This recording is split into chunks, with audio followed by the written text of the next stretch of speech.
Hey everybody, it's your boy, and it's time to talk about Cuphead and gaming journalists. Yes, gaming journalists, one of my most hated types of journalists. I hate them all, but game journalists in particular, because every single time this year we're being proven that most gaming journalists aren't actually gamers. They're just a bunch of ideologues that are here to spread their ideology and to take it over because they need to control everything. Now, the Cuphead thing is very apparent because what we've seen here is posers. We see these fake gamers, these ideologues, complaining about a game that's too difficult and praising Assassin's Creed for creating this mode where nothing happens, you just run around the map and experience ancient Egypt. Yes, the Assassin's Creed version of ancient Egypt and not the actual historical ancient Egypt. A lot of the defenders of this mode claim it's just educational. It's educational, yeah, but it's Assassin's Creed. It's not going to be accurate. The older ones may have been a little bit accurate, but these new ones, especially this new one,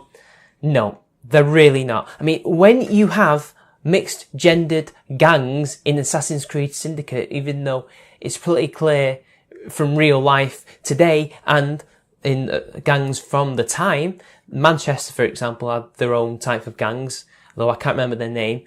They're almost entirely male, if not entirely male. You might see women, and you wouldn't see women get into all these fights and brawls now, would you? But I digress. We see a push from game developers to wanting less challenging and interesting gameplay from games like Cuphead, and more towards games that doesn't challenge them, that doesn't give them this rush and excitement that you get from completing something that was challenging, or something that is just gameplay. They want walking simulators. This is why they hold up games like Gone Home to such a high standard, or even other games that aren't necessarily simulators, but are just, like, how do I explain it? Narrative social games like Life is Strange. This is what they hold up as a paramount of gaming development. Like, apparently that is where gaming should go down, and it's like, no.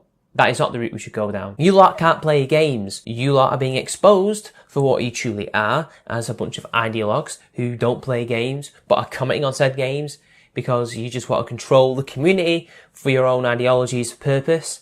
And you don't like gamers. You don't like the fact that gaming culture is a culture that prides itself in being good, in getting good, where the weak are rooted out and the strong survive. Essentially, that's what it is. If you are part of a multiplayer game and you're not good enough, you're going to get shit for it. That's a simple fact of the matter. But that's good. And the fact that some games are challenging, especially the older ones, is great. And besides, I'm not against having easy games that you can play casually with your mates. I'm all for that. But that's not the route that all gaming should take, just because a bunch of ideologues need it so they can keep up their charade of not being ideologues but gamers. I mean, just look at this.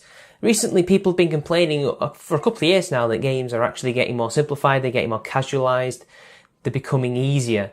And well, we can see why, because these lot are agitating for that kind of shit. Probably in the beginning behind closed doors, but increasingly we're seeing this being more of the case. These people don't like challenges. They were brought up basically with a silver spoon in their mouth and got everything that they ever wanted. They are pushing for this, and it's affecting gaming development. These people, and a lot of either their defenders or people who just enable them, will say, well, they're not after the gaming development. They're not trying to change our games.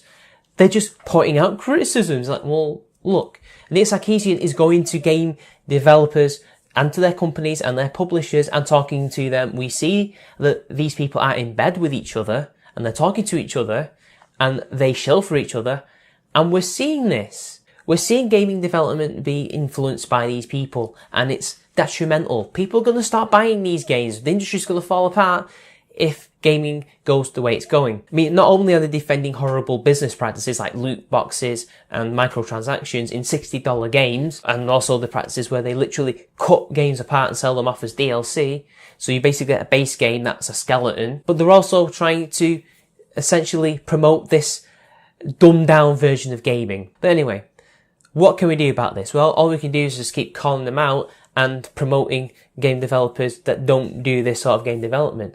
I would personally promote such games like Cuphead. I would promote games, yes, like Dark Souls, even though Dark Souls is not the be-all end-all of difficult games. But again, promote games that have gameplay, not just hard ones.